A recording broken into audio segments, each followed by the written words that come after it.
And thank you very much for joining us. Here is Joy News, is on the Joy News channel. My name is Evans Mensah, and this is our official build-up to that all-important press conference by the Finance Minister, Ken Ofori-Atta.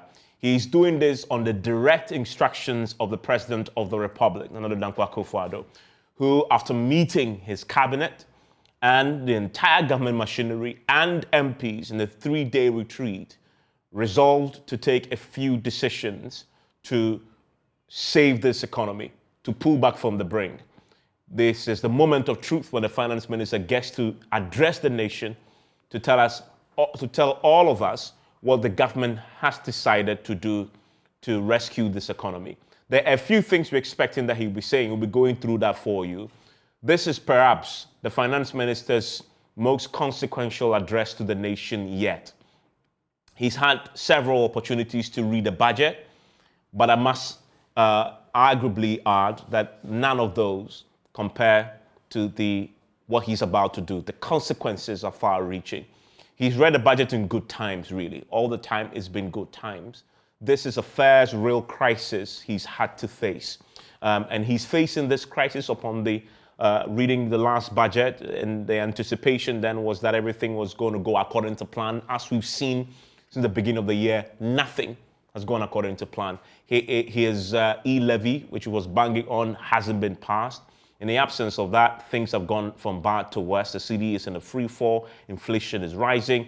We've been downgraded. So a lot has happened. Fuel prices have skyrocketed. There's Ukraine, Russia war.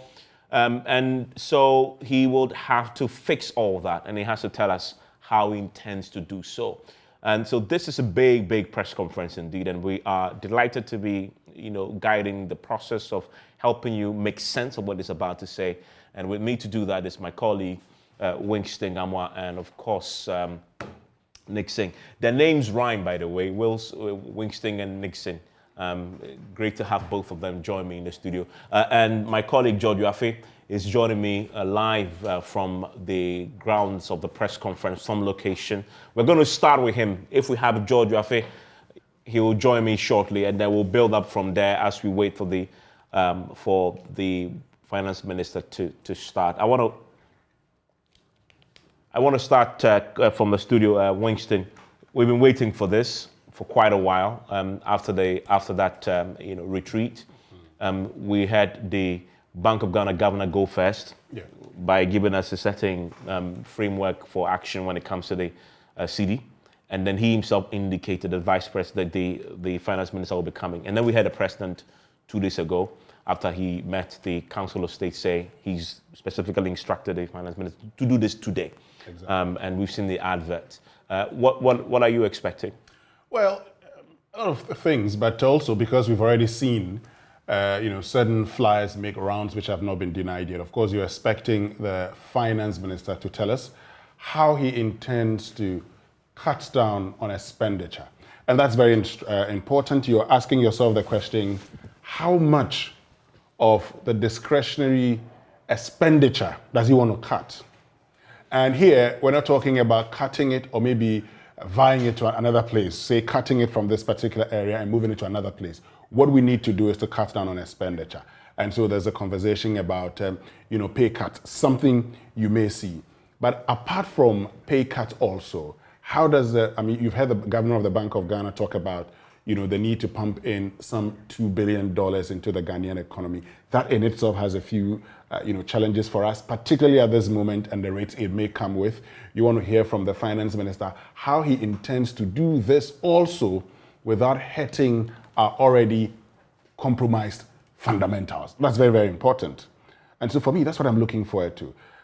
Lots of things may be said today, but I just want to know how he intends to get the country back without hurting our already poor fundamentals.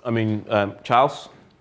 Well, there is a lot we anticipate from the finance minister, but my question is that beside the measures, how are we going to implement the actions to be laid before Ghanaians? Because as we all know, the economy is really under stress, and that is very critical. But I think that so far, the announcement by the central bank has seen some response from the international community. If you look at what transpired yesterday on the FX market, I mean the foreign exchange market, we saw some level of rise from the cedi against the dollar, against the pound sterling, against the euro as well. So to some extent, we've seen some level of stability within the monetary front, and that is very critical. But like Winston said, the expenditure aspect is very critical. We are not doing badly in terms of revenue, because if you look at the 2021 statistics, we did almost 15% of tax to GDP, but expenditure is where the problem is, and how to reduce the accumulated debt, and that is very critical. If we are able to reduce the budget deficit, then we could say that we are on the path of bringing down the debt. So the most critical aspect is how to bring down expenditure. We in the budget, in the 2022 budget, we're talking about a little above 120 billion cedis. I stand for correction.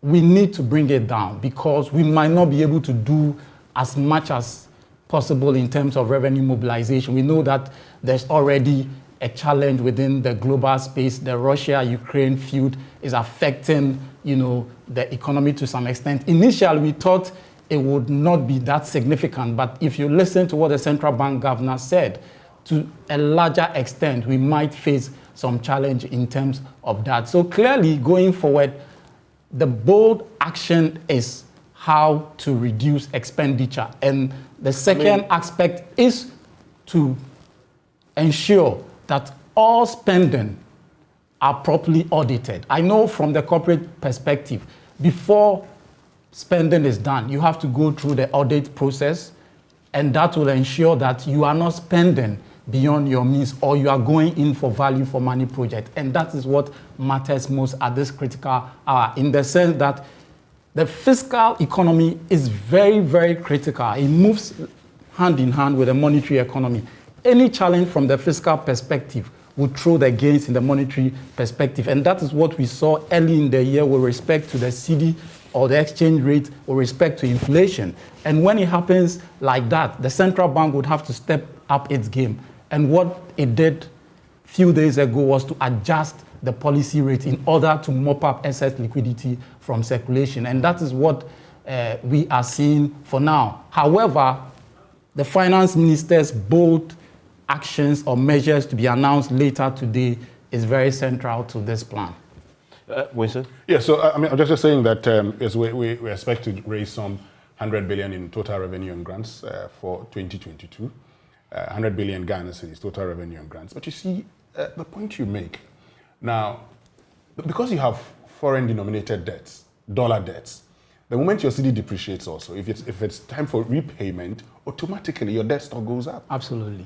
Okay, so we have seen in this country, the moment the cedi depreciates, and the cedi is depreciated from the beginning of the year to the last time I checked, about 16% or more, what that would tell you is that automatically our dollar debt has gone up by some 16%. So if we're to do the calculation today, and we're to find out, for instance, how much we owed, by way of total debt, it will be more than we're currently reporting. That's fact. Having said that, we're talking about an increasing policy rate. Yeah. Your increasing policy rate, so the Bank of Ghana increases its rate of lending to the banks. And by extension, you expect the banks to also increase the rate of lending to the public.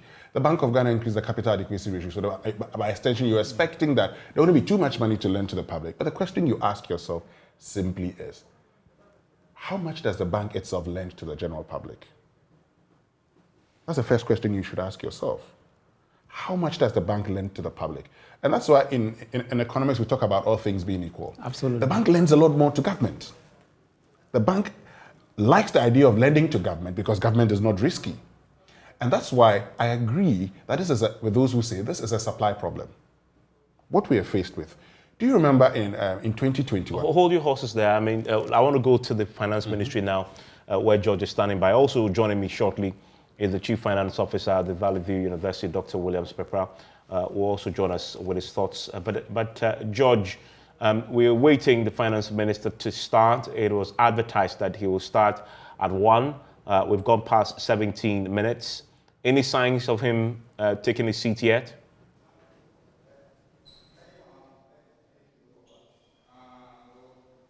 Well, Evans, now what I can tell you is that with respect to the media personnel or journalists, they are all seated here. We are still waiting for the Minister of Finance together with his team to walk in. We are seeing some directors coming in. We've seen the Deputy Minister coming in, but we're still waiting for the Minister of Finance, Ken Ofriatta, to be seated for us to go ahead with this press briefing. But as we speak right now, we are still waiting for him to come in. As you have been told earlier on, he is expected to announce additional spending cuts that is aimed at checking the rising expenditure and continuing the deficit has been seen as a very, very high. And that is what we're going to wait for him to give us those fine details. How will these cuts, or how can it be quantified, Evans, and how will that impact on the country's fiscal position with respect to these measures that he's going to announce very soon? But as we speak right now, Evans, he's still yet to sit down for the briefing to start, Evans. Anytime soon, that briefing will start. George, stay with me as we have this conversation. George, I'll bring in Dr. Prepra shortly. But George, yesterday, the Jubilee House and the presidency handles on Twitter and Facebook advertised some measures that we are now expecting the finance minister to confirm. One of which is a 30% cut in the salaries of government appointees. I think the most consequential is the pumping of some $2 billion into the economy. This is a CD, saving measure on the back of the depreciation that we've seen, and a host of others that we've also had yesterday. What was the conversation around the press conference? And I know you've also watched this very closely. We expect the finance minister to expand on these, correct?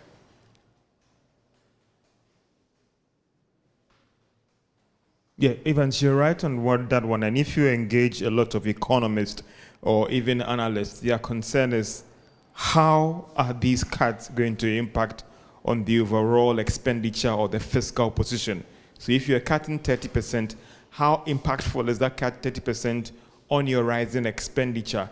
If you're also going to pump in $2 billion, and don't forget, Evans, what we understand is that this is going to go in to support the reserve position of the Bank of Ghana. And that is what they're going to use to, again, support targeted businesses that need dollars to fund their operations.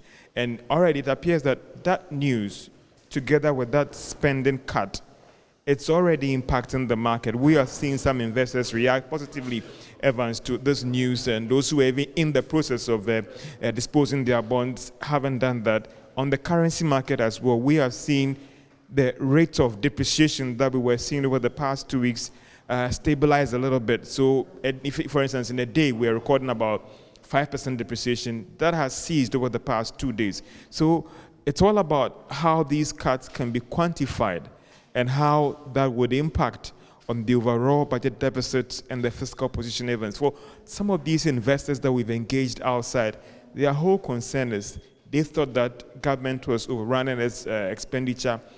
And how would that impact on government's financial position when the time is due to pay these debts? So if these cuts are being put in place, then we are getting to that level where we can describe our debts being sustainable, and government might be in a position to meet all its financial obligations. And that is why we've already seen these investors reacting to this news on the international market events. Okay, and for me, one of the things that I'm looking forward to, this is the bread and butter part of this, because at the end of the day, what we are facing, the economy is going through, is affecting real lives. Ghanaians are, under a huge burden now, and lives are being impacted. The hardship is very real on the streets. One, because inflation is happening, so the products you're buying are more expensive. Your incomes have been eroded. We are all buying fuel at exorbitant prices now at the pumps, very unprecedented.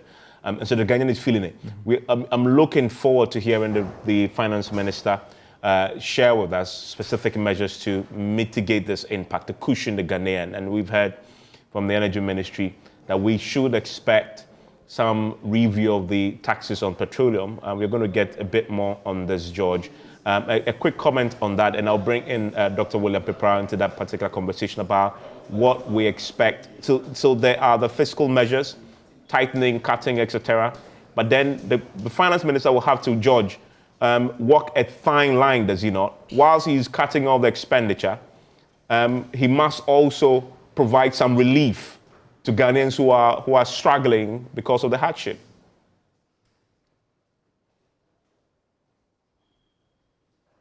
And Evans, you're right on that one. Even if we should have gone to the IMF program or not, one of the things that the IMF and the development partners are always worried about is when these austere measures are put in place, how do we ensure that those critical social intervention programs doesn't suffer? And that is one thing that everybody will be looking forward to. Whilst there's a cutback, how do we ensure that those critical social intervention programs and reliefs are not affected? So yes, cut, do all those things, but ensure that programs like LEAP and programs that provide food to the poor and all those things are not affected. So whilst you're cutting in these areas, and even one critical thing that a lot of people also be looking forward to is what is going to be done to improve our revenue situation.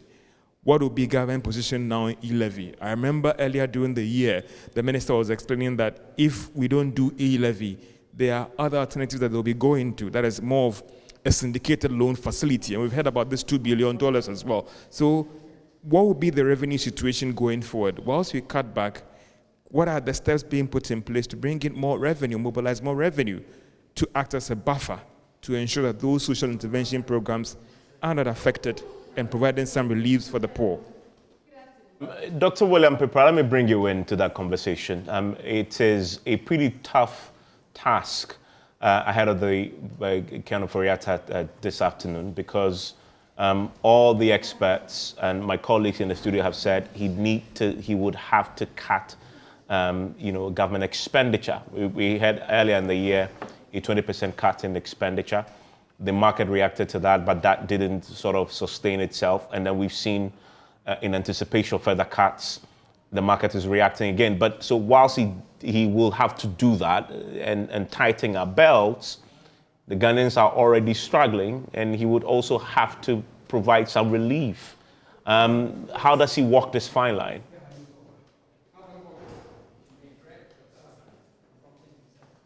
Hello, Dr. Pepra. If you are there, you can unmute for me on Zoom if you've muted.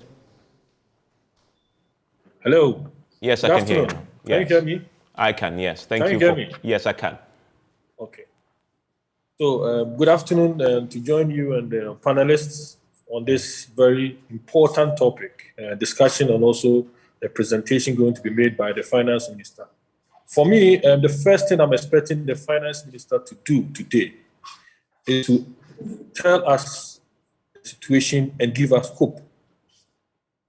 We are expecting him to lay his cards very clear on the table for all of us to see. In the past, if you look at the budgets, there are a lot of jargons which you need technical people to explain. And where we have reached as a country, first he may have to make sure that the lay person or the market woman in the market may be able to understand the strategy he is putting across. So I'll just go straight into the main issues. One, on the issue of infrastructure, I'm expecting government to defer, I'm using the word defer, some of their political promises, especially with Agenda 111, because it's these political promises that have forced the government to go out and borrow more money. And that is where we have found ourselves where we are. So government, he may have to be very specific on some projects. I've mentioned Agenda 111. How is government going to make sure that they achieve this, but not in this short term, probably within the next 5 years? The next issue that I'm also expecting the minister to touch on is the strategy to improve revenue. In his own presentation during the budget, he mentioned that some regions are not contributing enough to the national kitty, especially in terms of tax payments. He mentioned Ashanti region, and if you look at the population of Ashanti region and Western region and Eastern region, putting them together and their contribution in terms of tax payment or revenue generation, it is very low. So the minister must be very clear and tell us what are the strategies that he's going to put in place to make sure that we're able to collect some revenue from these regions. Also, on the issue of raising funds, Evans, we shouldn't forget that already the IMF has given us a special drawing right of 1 billion, which the country we have not, though we have accepted to exercise, but I'm expecting the minister to tell us that he's maybe going there to go and draw maybe $750,000 or $850,000 to come into the country to give a buffer. Because at the moment, once Bank of Ghana brings out the 2 billion onto the market, it's going to have an impact on our reserves.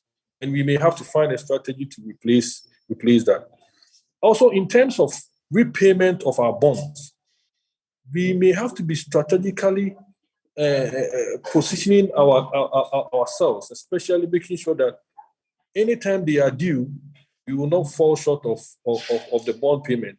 I hear that in the past, we have delayed in making some payment that we have been penalized. The country has suffered in terms of paying penalties.